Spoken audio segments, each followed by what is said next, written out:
One Easter Sunday morning, a pastor came to the church carrying a rusty, bent old bird cage and set it by the pulpit.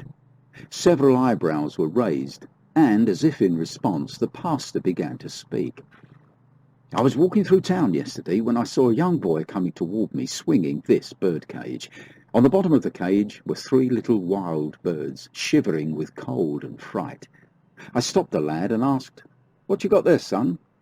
'Some old birds,' came the reply. 'What are you going to do with them?' I asked. 'Take 'em home and have fun with them. I'm going to tease them and pull out their feathers to make 'em fight. I'm going to have a real good time.' 'But you'll get tired of those birds sooner or later. What will you do then?' 'Oh, I've got some cats. They like birds. I'll take 'em to them.' The pastor was silent for a moment. 'How much do you want for those birds, son?' 'Huh?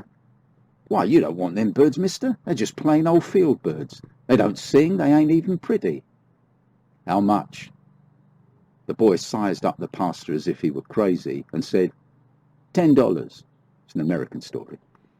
The pastor reached in his pocket and took out a $10 bill. He placed it in the boy's hand. In a flash, the boy was gone.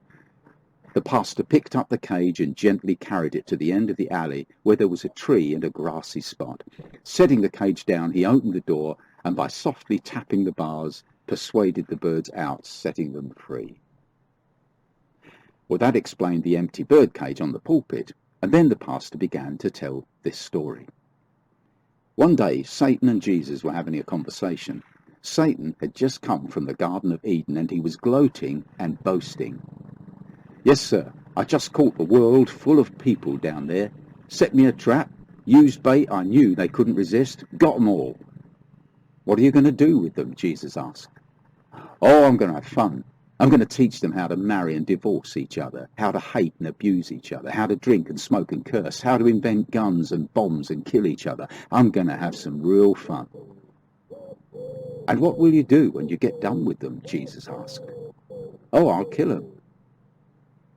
"How much do you want for them?" "Oh, you don't want those people. They ain't no good. Why, you take them and they'll just hate you. They'll spit on you, curse you, and kill you. You don't want those people." "How much?" Satan looked at Jesus and sneered.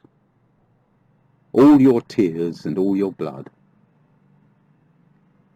Jesus paid the price.